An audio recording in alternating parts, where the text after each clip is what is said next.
This is Game Set Match Kentucky episode 47, recorded on Thursday, June 26th, 2025, entitled, I Kind of Wish They Were All Indoors.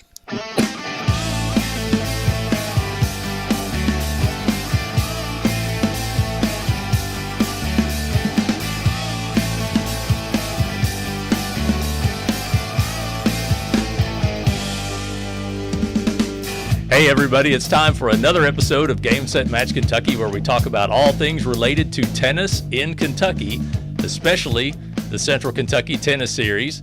I'm Chris Godby, the chairman and one of the founders of the CKTS, where the lines are good and sandbagging is for golf. I am in Studio A at CKTS headquarters in Russell Springs. Everybody say hello to Coach Chad Young in Studio D in Bowling Green. That's right, Studio. I have sound effects. I'm going to be playing with those at random times. So. Studio D's kind of the de facto home now for me. So. That's right. Goodness. You know, when I used to do radio, I was the one who had the controls, and I was the one that had the ability to do the sound bites. And now I see how annoying that could be when you're the only one that can make those things happen. Well, hey, I'm lucky to even be here right now because of all the injuries I sustained in your tournament. We'll get to that in just a few minutes, but I'm glad to be here in one piece in Studio A.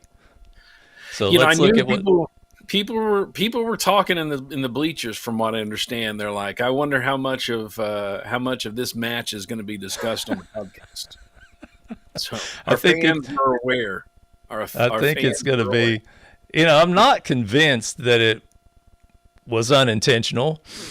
Maybe it was. All right, we'll get to that, and we'll get to that in just a few minutes. But today on this episode of Game Set Match Kentucky, we're going to preview the State Farm Etown Open. We're going to congratulate those that were the winners of the 40 and over state championships, and also the winners of the 18 and over state championships. All this plus tennis news and announcements and a whole lot more that you never asked for. But first things first, let's talk about the second annual Sydney Cassady Memorial Tournament from just a couple of weeks ago. It doesn't seem like it's been already 2 weeks since that went down, but that was June 14th and 15th in Bowling Green, Kentucky. I'm sitting right here next to the director of that tournament, who did an awesome job moving everything indoors. Like 99% of the matches were indoors, correct?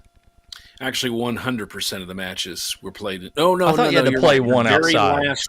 The very last match, we moved outdoors. We tried to send a match outdoors earlier Sunday afternoon, and it was a weekend with rain in the forecast. Basically, sunrise to sunset of like 70-80%. And we actually didn't have too bad of a weekend weather-wise. There was a lot of sunshine. And so we did at one point in time, got a little behind on Sunday, tried to send people outside. Sure enough, it rained before they could even make it out there. Well, there was a point on Saturday, because I was there both days. There was a point on Saturday when it looked like you were ahead of schedule at one point. You had a couple courts open. Yeah. Saturday went really smoothly, but then that's to be expected. The thing that really gets us in trouble sometimes on Sunday is when you have people playing in multiple semifinals and multiple finals, and they get their rest in between, and you just kind of stagger, and so you get a little behind because of that. Saturday, that's not an issue, and so Saturday was remarkably precise in terms of timing. But I wanted to go back. You mentioned, the title of this podcast is "I Kind of Wish They Could All Be Indoors." There's something to be said for being at one location and being in a controlled environment, and not having to deal with the heat. I play very well in the air conditioning for me. But I do understand that tennis is an outdoor sport, and I guess the elements are a factor and should be a factor. But It was very nice. Setup was a lot easier because the facility takes care of some of that, and as long as people showed up and people didn't take too long on changeovers, things went very, very smoothly. But I wanted to talk about why we moved into Sunday, or why we moved indoors, and some you look at forecasts, and forecasts are predictions, they're guesses, and they're frequently wrong. And it's always frustrating as a tournament director or as a coach when you make adjustments to schedules. One of the worst things as a high school coach is when you cancel practice or you cancel a match because the forecast says it's going to be raining at 3 or 4 o'clock. Right. Then you walk outside and it's sunny, and you feel like, man, we just wasted a day. And it always seems to hit me once a season. And it's kind of the same feeling on Saturday and Sunday. I went outside and it's beautiful out there. And we'd had some rain at times in the morning, but I was going to pick up some stuff. I think I was going to get some lunch on Saturday. It was beautiful outside. Mm-hmm. But I drove 5 minutes down the road. It was pouring. Yes, as I drove back to Russell Springs from Bowling Green, I would go through torrential downpour, sunny skies. Yeah. Torrential downpour, sunny skies. All day. Sunday was the same way too. So you definitely did the right thing. You made the right call to move it inside.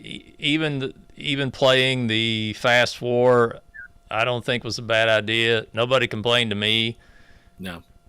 And a lot of people don't like the Fast Four format, and I get that. I just come from the 40 over state tournament in Lexington, where all but one of our matches was Fast Four. But just so people understand kind of what goes into the decision there. From my perspective, the reason I moved it indoors is because the forecast was really, really high for rain both days. It wasn't like it was just going to rain in the afternoon, because if we could have done that, it would have been a lot easier. If we could have got the morning matches played outdoors, then we would have been just able to finish indoors. But the most important thing for me was, if we moved it indoors, could I get enough matches played in the time that I had allotted? And just for reference, I just went back and looked at some numbers. Last year's tournament that was played completely outdoors, I think. But I had 75 matches to play on Saturday between the two sites. If you look at the scheduling formula that the USTA uses in their charts, it's called a Garmin scheduling system that I've used for years. And you can tell it how many courts you have and how many matches you need to play, and it'll tell you what time to schedule those, and so on and so forth. And it staggers them so that basically you've always got somebody waiting a little bit to take your open courts. It is supposed to produce no open courts. It only, for an hour and a half match, which is what most 2 out of 3 sets with the match tiebreaker are supposed to take. It's supposed to be about an hour and a half. You can only play 54 matches. And so, when you look at that, starting at 8 a.m. and finishing at, 8:30, and you can only get 54 matches in, and we needed to get in 75 last year. This year we needed to play 72. That's why you had to change your format, because otherwise you're just not going to get it done.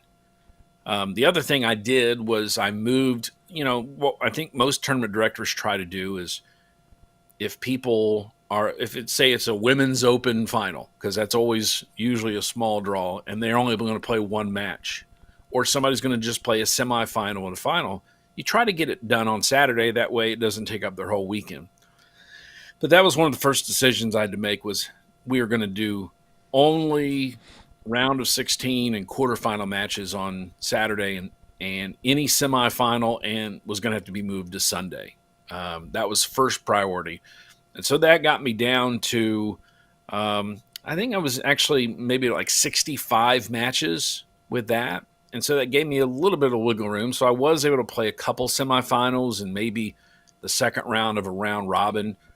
and that got me to 72 matches. And I could do that if I reduced the average match time to an hour. And so that's kind of what goes into that. How many matches do you have to play on Saturday? How many matches can you play given the number of courts we had indoors? And that's why we kind of made the decision to push some semifinals to Sunday, and then also to shorten the format. And I think I'm completely behind all of it. I mean, I'm with you on all of it. I mean, I think you made the right decision to just book it all indoors and to do the Fast Four. No complaints from me. I thought you did a fantastic job, and I'm still saying that after you hit me twice during a tennis match. We'll get to that. Well, because I also think one of the worst things about tennis, whether it's high school, whether it's USGA, one of the worst things is just sitting around waiting. If you end up sitting around and waiting for 2-3 hours, and uncertainty with that waiting, like right. If you know you're waiting 1 hour, 60 minutes, okay. But if you don't know if it's going to be 60 minutes or 180 minutes, you have no idea. You're just at the mercy of the weather. That's harder. And so moving it indoors gave us the ability to allow people to kind of know what time they were going to play, and we were pretty precise with that on Saturday. Sunday, like I said, because of people playing and advancing in multiple divisions, it makes it a little bit more difficult. But even that, there was one point in time on Sunday afternoon where I wasn't able to get a 3 o'clock. I wasn't able to get a 2 o'clock match on until 3. But other than that, we were no worse than like a half hour behind schedule. People that played, and I haven't done this yet either, I need to do it, but players will get a survey email from USTA. And you need to fill that out, and you need to say what a great job Chad did. You need to go back 2 weeks before that and say what a great job Amber Brown and Evan Brown did on the Miller Park tournament. So give us that feedback, good and bad feedback. And negative. That's right. Positive and negative. Sure. Well, let's take a look at who these champions are from the Sydney Cassady. If you would like to start us off with the juniors with boys 12 and under singles, please. Okay, boys 12 singles. Reed Kickert was the champion. Again, shortened format, so everything's going to be a 4. And Reed Kickert won 4-1, 4-0 over Wyatt Joyner. In boys 14 and under singles, it was Evan Bell as the winner over Roger Pierce, 4-love, 4-2. In boys 16 singles, it was Henry Wright defeating Carter Bernard, 4-0, 4-0. And in boys 18 and under singles, Braden Johnson defeated Miles Mudd, 4-1, 4-love. And that was the only match that was played outdoors. Oh, is that right? Okay. Our very last match. There was no girls 12 singles. Girls 14 singles was a round robin, and Allie Bird was the winner, winning both of her matches. In girls 16 and under singles, Ava Walker defeated Riley Morris, 4-love, 4-1. Girls 18 singles, it was Claire Riney defeating Peyton Limley in a tiebreaker. Claire won the first set 4-2. Peyton won the second set 4-2.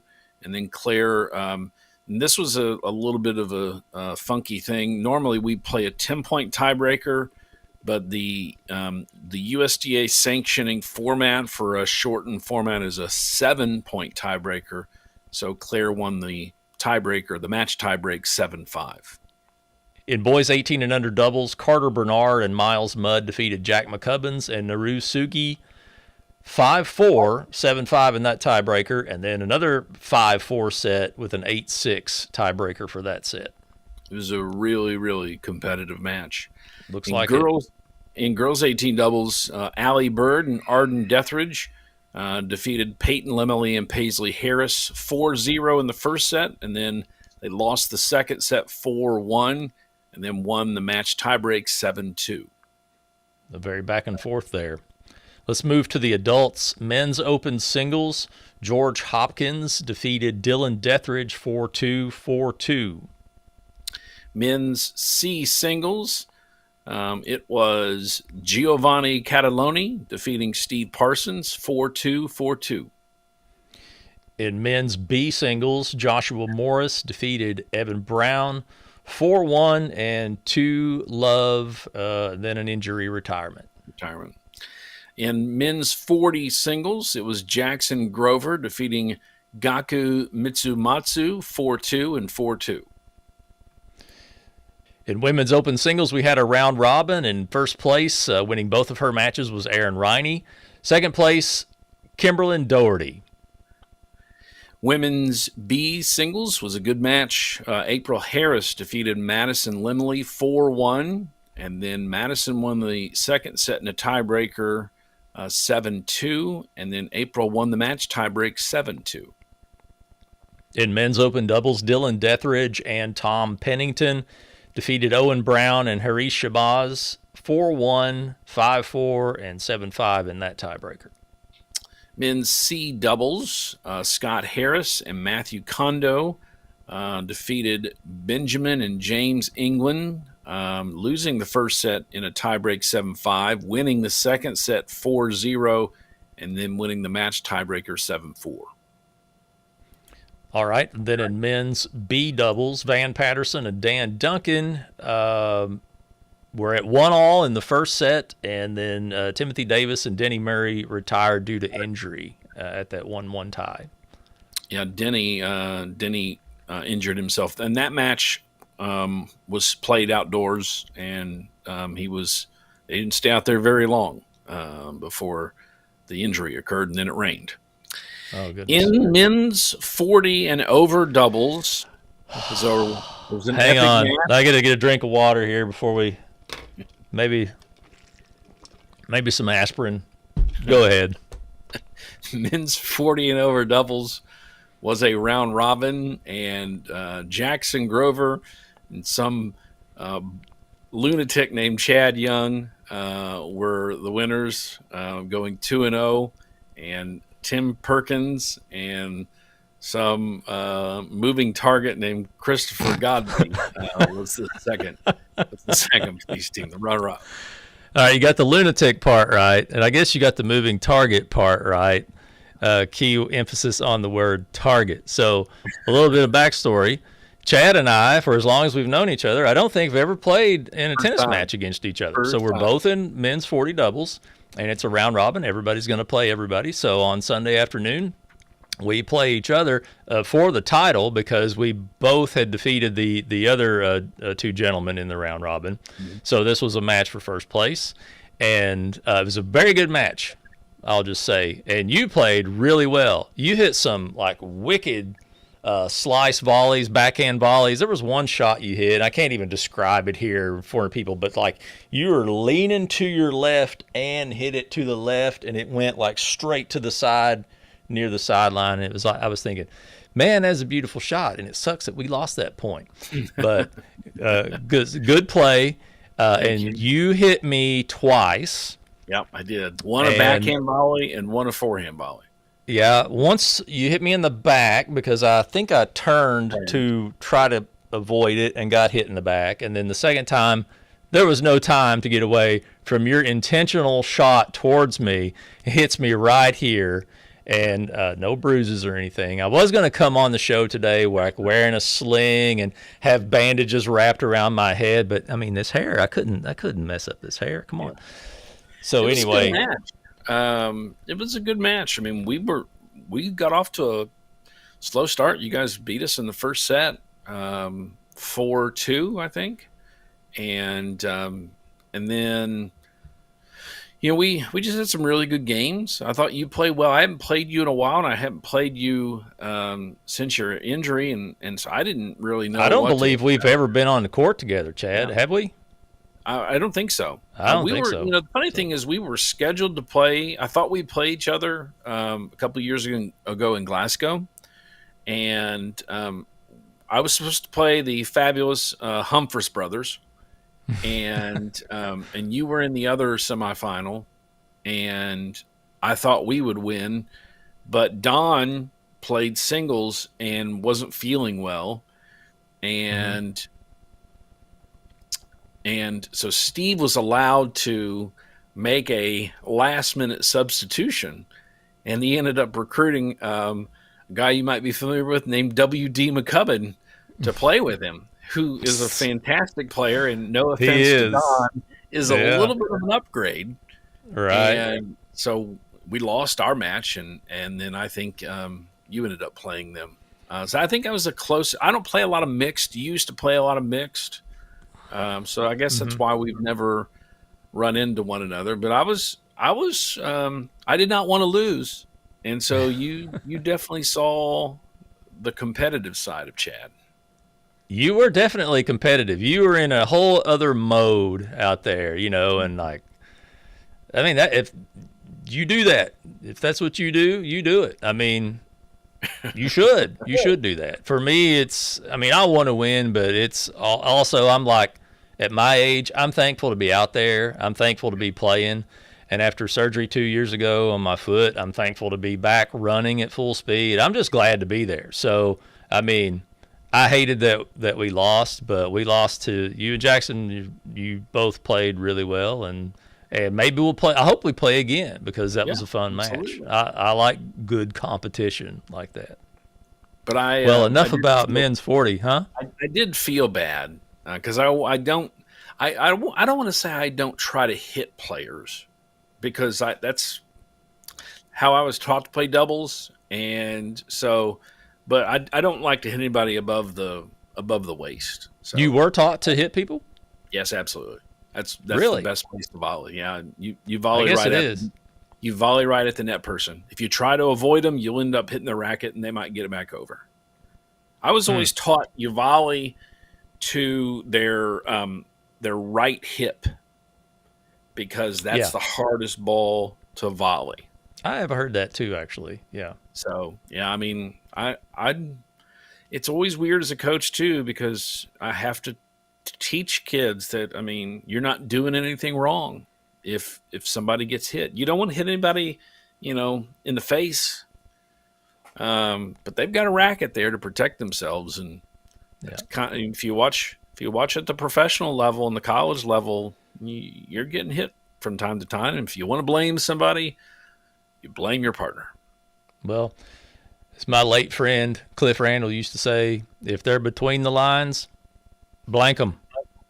That's right. So, game on, and congratulations. I did get a runner-up. I did get a runner-up llama trophy. So yeah. So that's something else special about the Sydney Cassady event is we try to just do it's a tournament in memory of a player that played for me a few years ago who died in a car crash, and so you can see the picture that we include of her with a llama, and so the llamas are the trophy, and I think people like them. They're memorable. You see this sitting on somebody's desk, or on somebody's shelf. I mean, you're going to notice that more than just your regular tournament trophy. I like it. I like unique trophies. I once won a handmade coffee cup in a trophy about 23 years ago. So yeah, and I still have it somewhere. So yeah, I like unique stuff like that. It's pretty cool. Well, enough about 40 and over doubles. Let's move on. What's next? I'm next. So let's see. That'll be women's open doubles. All right. Our friend Trina Rickard and her partner Michelle True defeated Alexis Hales and Alexis Victory 4-1, 5-4, and 7-2 in that tiebreaker. Women's B doubles ended up being a walkover in the final. So Jessica Owsley and Liz Stevenson were the winners over Becky Stovall and April Harris. In mixed open doubles, Bernard Howard and Arden Dethridge defeated Jackson Donovan and Morgan Robertson 4-2 and 4-love. And in mixed B doubles, Joshua Morris and Heidi Van Ameringen defeated Kyle and Jessica Owsley 4-2 and 4-2. And before we move ahead, let me tell you about Vision Cabinet Source. Thinking about a home renovation or a new build? Start with the cabinets, because great spaces begin with great design. And there's no better place to start than Vision Cabinet Source in Campbellsville, Kentucky. Vision Cabinet Source delivers premium cabinetry backed by a 17-step finishing process, ensuring top-quality craftsmanship that looks beautiful and lasts for years. From kitchens to bathrooms to office spaces, their wide selection of styles and finishes means you'll find the perfect fit, whatever your vision. And it's not just for locals. They ship nationwide, so no matter where you are in the U.S., you can get high-quality cabinets delivered right to your door. Whether you're a homeowner, a builder, or a contractor, Vision Cabinet Source makes it easy to get the look you want at a price that makes sense. Visit visioncabinet.com or call 270-465-3222 to get started. That's Vision Cabinet Source, where your vision becomes reality. It's time to talk about the next tournament already. It's hard to believe that the CKTS tournament season is already one quarter over, yet it's already time for the next tournament, the State Farm Etown Open in Elizabethtown, which will be on July 4th weekend, which is really July 5th and 6th, at Freeman Lake Park. With recent additions to this facility, they now have 15 courts. That was true last year at the Etown Open. They had the 15 courts. Early entries, Chad, are already strong, and it looks like it's going to be a big weekend in E-Town next week. Yeah, I mean, it's one of the nicest facilities in the state, especially with the addition. Having 15 courts, it's a great layout, it's a unique venue. It's right on the lake, but Karen does a great job with that tournament. I played it last year. I've played it a couple times. I don't think I'm going to be able to make it this year, but it is also one of the bigger events on the CKTS, and a lot of times has some of the stronger fields. I think a lot of that's because of you have so many strong players in E-Town, but you also can pull some Louisville players, and a lot of folks have some E-Town connections and come from Lexington and areas in the eastern part of the state. So it is one of the premier events on the tour. And let's give a round of applause for Karen. Yeah. Okay. You don't want to miss this tournament, even though Chad's going to. And actually, I missed it last year, and I'm going to have a hard time. I think I can get there late in the day on Saturday, so I'm hoping it works out that I can still play. I did register, so it's whatever. I'm at the mercy of Karen in the scheduling to whether I can play or not. But, folks, you don't want to miss this tournament. If you've never played E-Town Open before, please sign up and make the trip. It's worth it, and you'll be glad you did. Be sure to register before that entry window closes on Tuesday night, July 1st at 6 p.m. Eastern Time. As usual, this time of year, there's a lot happening for tennis around Kentucky, so let's talk about some recent action as well as what's coming up with USTA Kentucky. 40 and over state championships were held the first weekend in June in Lexington. We'd like to say congratulations to the various team winners. For the 3-0 women, it was the Murray Spears team from here in Bowling Green. For the 3-0 men, it was the Milburn team out of Lexington. For the 3-5 women, it was the O'Connell team of Louisville. For the 3-5 men, it was the Caldwell team of Louisville. For the 4-0 women, it was the O'Connell team, also of Louisville. For the 4-0 men, it was the McCubbin team of Lexington, and they defeated the Bowling Green team, which I was a member of in the finals. So congratulations! Let's give them a round of applause. So congratulations to WD and his team. They're always a strong team, and a lot of those guys were on the team that won nationals a couple of years ago. So I have a feeling they'll do well at Southerns and maybe can make it to nationals again.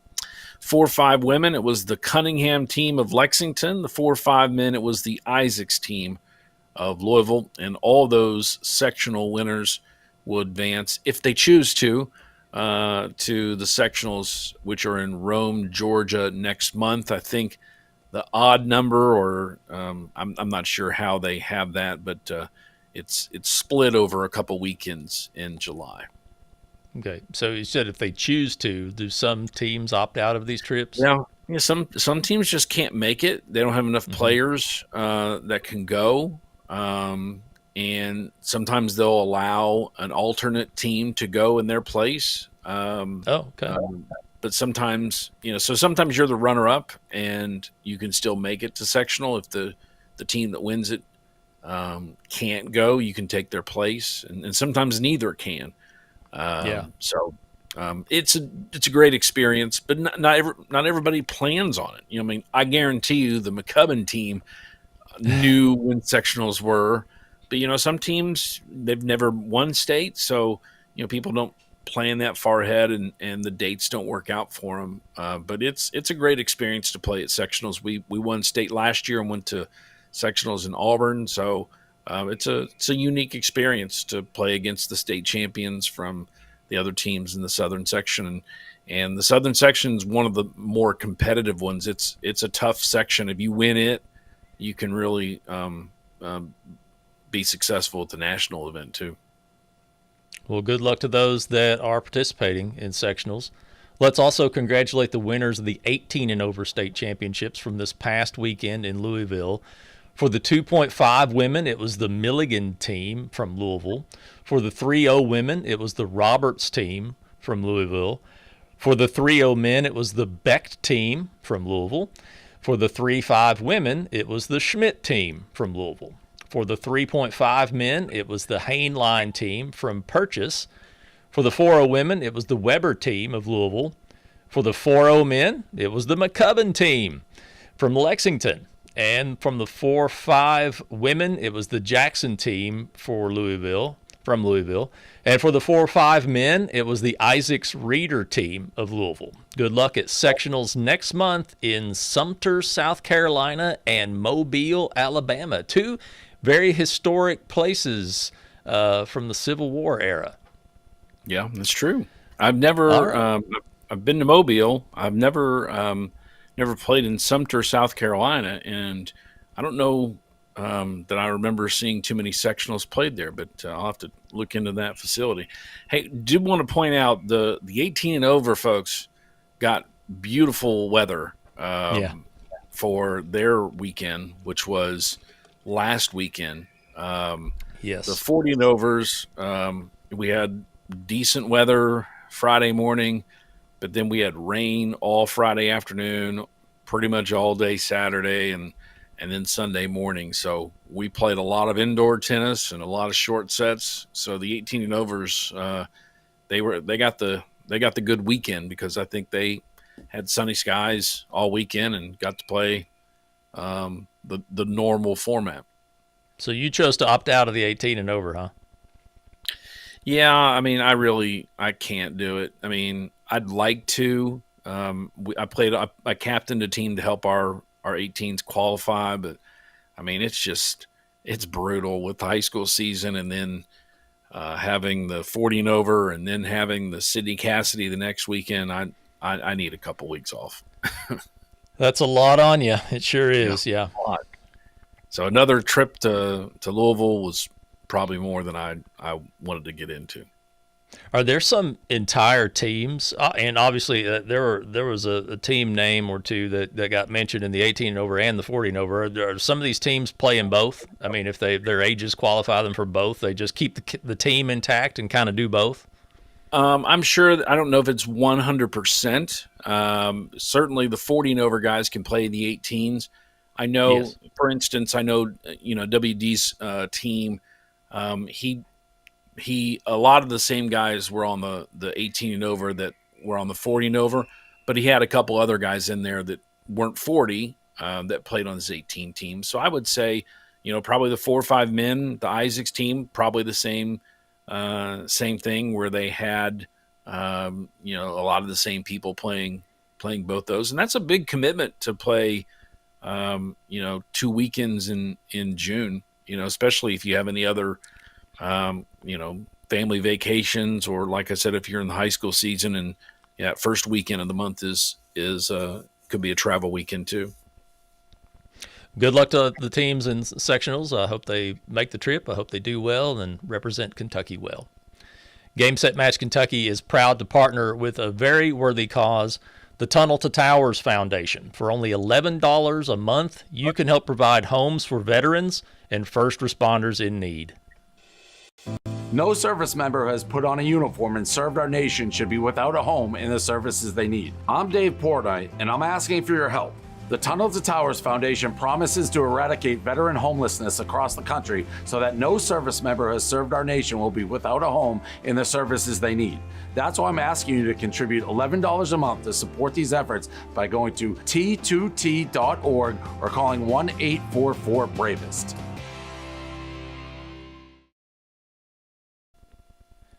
Did you know that you can... Huh? Dave Portnoy, how about that?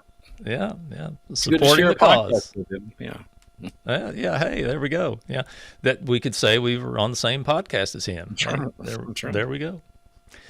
Did you know that you can support tennis by playing golf? You can if you register for the Razor Racket Golf Scramble, which will be held on August 18th at Lake Forest Country Club in Louisville. Full details as well as early registration deals are available at raisearacketgolfscramble.com. This event, of course, supports the Raise a Racket Foundation, another very worthy cause. Do you have a set of golf clubs, Chad? Do you play golf at all? I believe they're in the shed. I haven't. I've played golf, I think, twice in the last 15 years.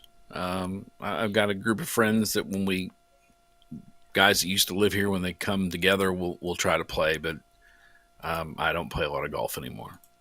I do not own a set of clubs. So. Yeah. I got a mean putt game, though. I would I'd like to say a little bit about Razor Racket. Sure.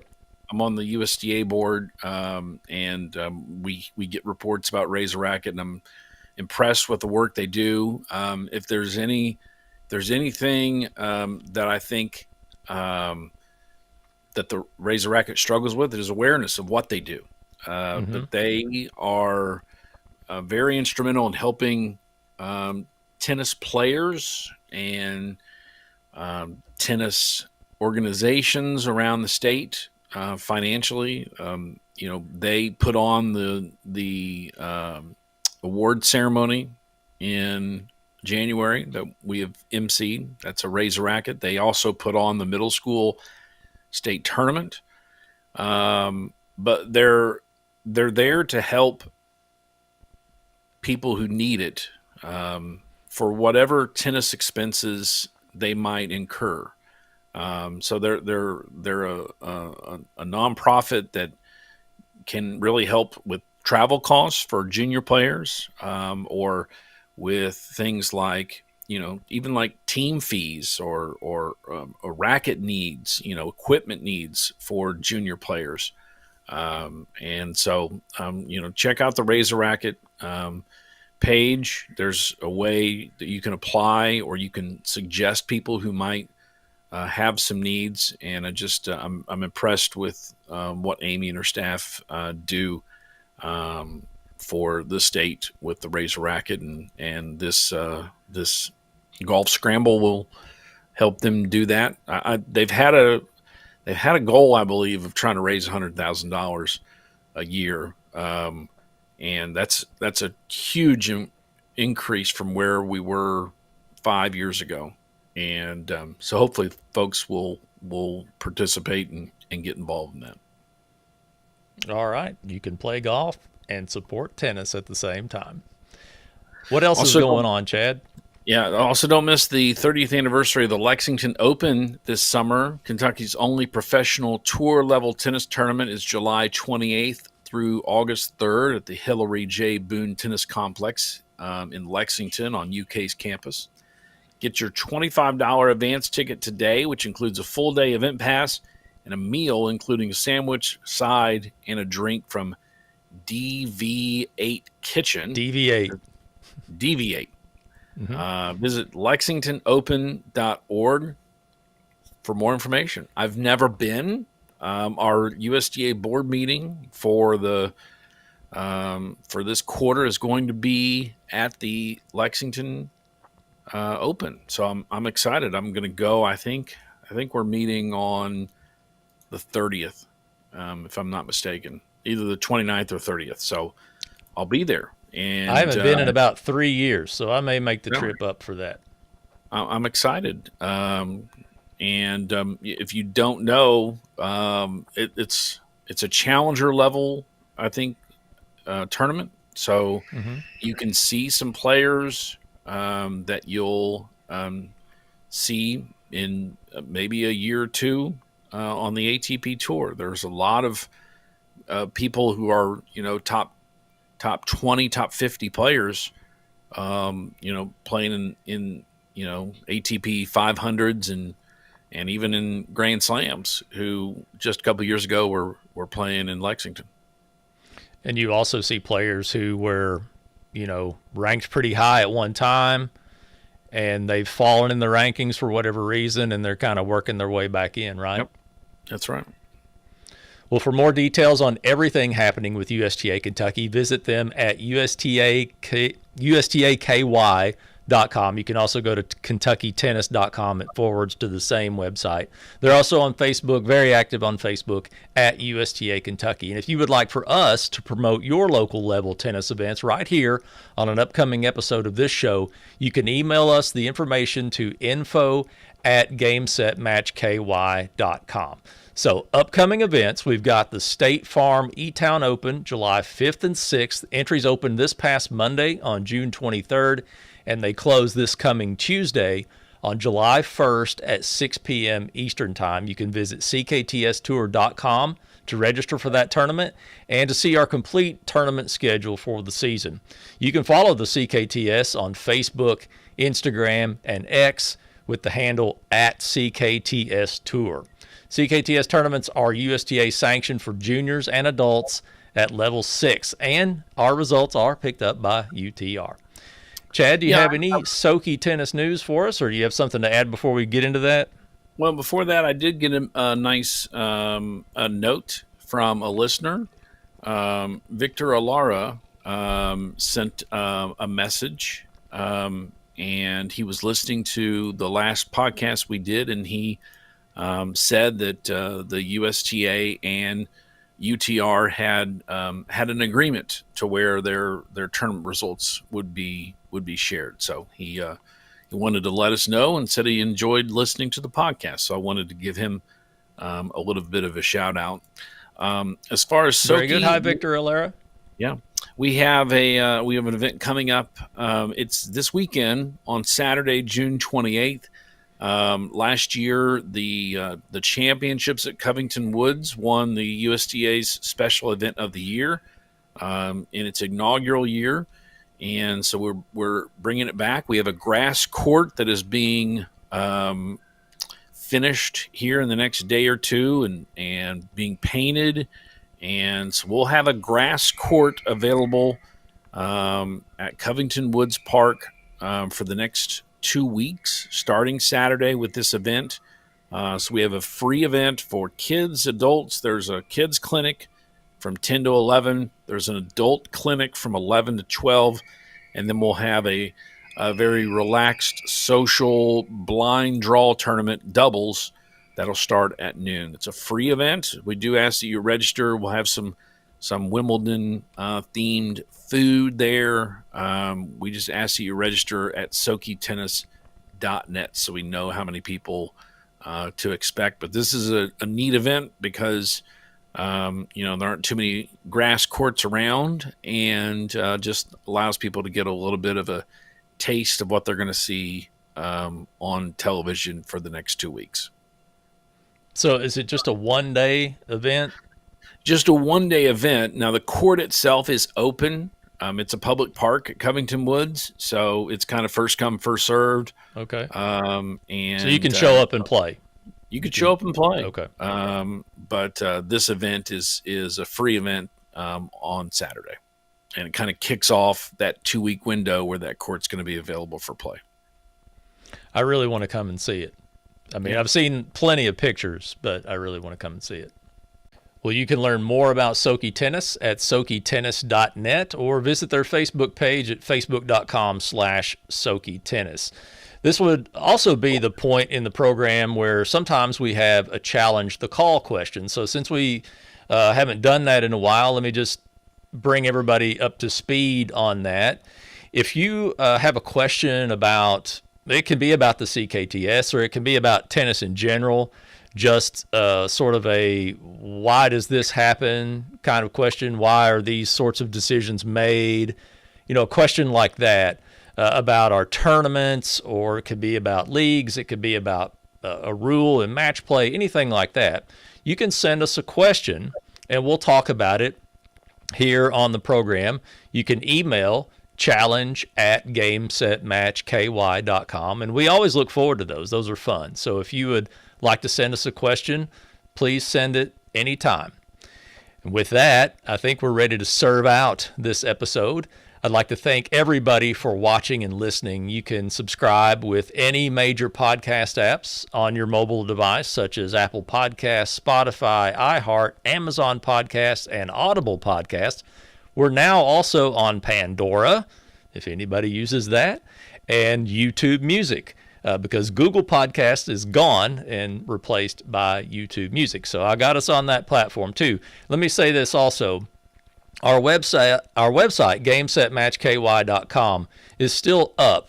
It does not have the last episode on it. We changed podcast hosting platforms. All the feed is still the same. If you're a subscriber, you never knew the difference. This episode is going to show up just like all the others had, but we've changed podcast hosts. And I need to connect our website to that host. But, if you're subscribing, you're still getting the episodes. And if you're just watching us on YouTube and Facebook, then none of that matters to you anyway. But that's what's going on there. So the website is a little bit out of date until I get it sort of caught up with the new hosting platform. And speaking of, if you would like to give us a review, we would love if you would, in your podcast platform, if you would give us a 5-star rating and leave a review. That would be great.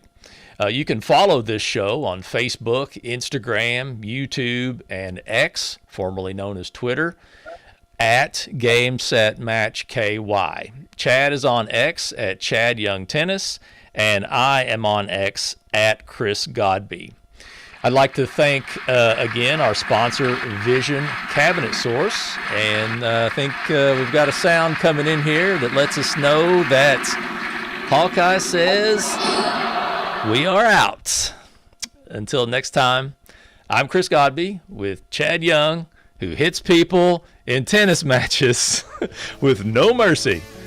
And this has been Game Set Match Kentucky.